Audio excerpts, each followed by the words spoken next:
you have to find location of null point from 2m. Obviously जो electric field है वो inverse square है ना। फिर बोला मैंने इलेक्ट्रिक फील्ड, ग्रेविटेशनल फील्ड भी इनवर्स स्क्वायर है। इनवर्स स्क्वायर का मतलब क्या होगा कि अगर डिस्टेंस कम होगी तो ग्रेविटेशनल फील्ड ज्यादा होगा, है ना। डिस्टेंस कम होगी ग्रेविटेशनल फील्ड ज्यादा होगा, डिस्टेंस ज्यादा होगी तो ग्रेविटेशनल फील्ड कम होगा। हमें नल पॉइंट निकालना है, मतलब 2m और m का जो ग्रेविटेशनल फील्ड है वो बैलेंस हो जाए। ऑब्वियसली 2m और m का ग्रेविटेशनल फील्ड अपोजिट डायरेक्शन में होगा, तो और ये जो नल पॉइंट होगा वो 2m के पास होगा, है ना। क्योंकि 2m के पास इसलिए होगा क्योंकि इससे डिस्टेंस 2m के पास नहीं होगा, सॉरी 2m के पास नहीं होगा, m के पास होगा, 2m के पास नहीं होगा क्योंकि 2m तो खुद ज्यादा है ना।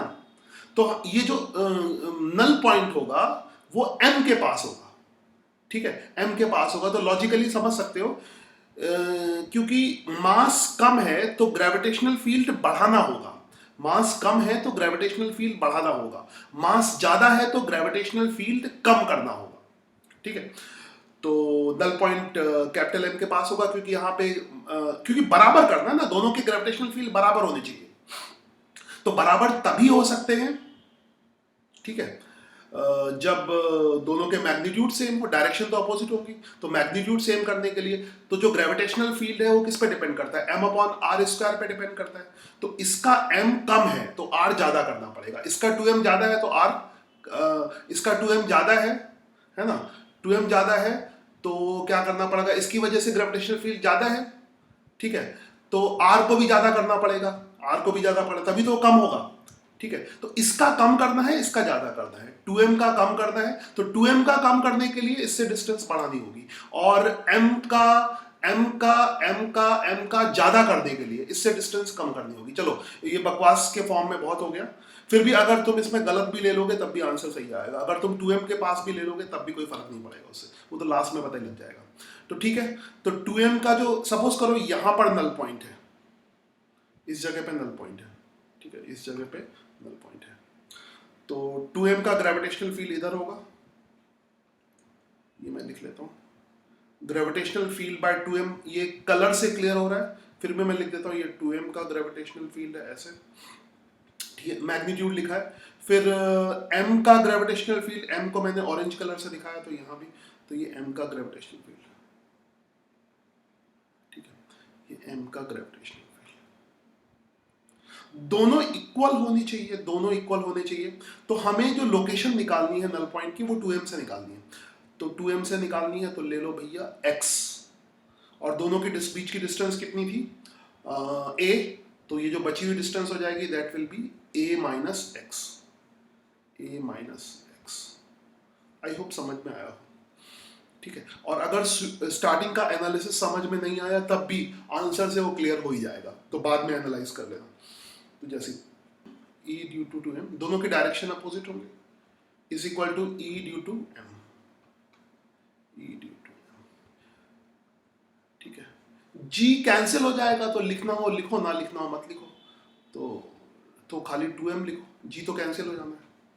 तो 2m अपॉन 2m से डिस्टेंस कितनी है, हमें 2m से लोकेशन ऑफ नल पॉइंट निकालनी है, तो 2m से डिस्टेंस x है, तो 2m का x, 2m बाई एक्स का square is equal to m से डिस्टेंस कितनी है a माइनस एक्स, तो m divided by a minus x का स्क्वायर, a माइनस एक्स का स्क्वायर। आई होप समझ में आ गया हो।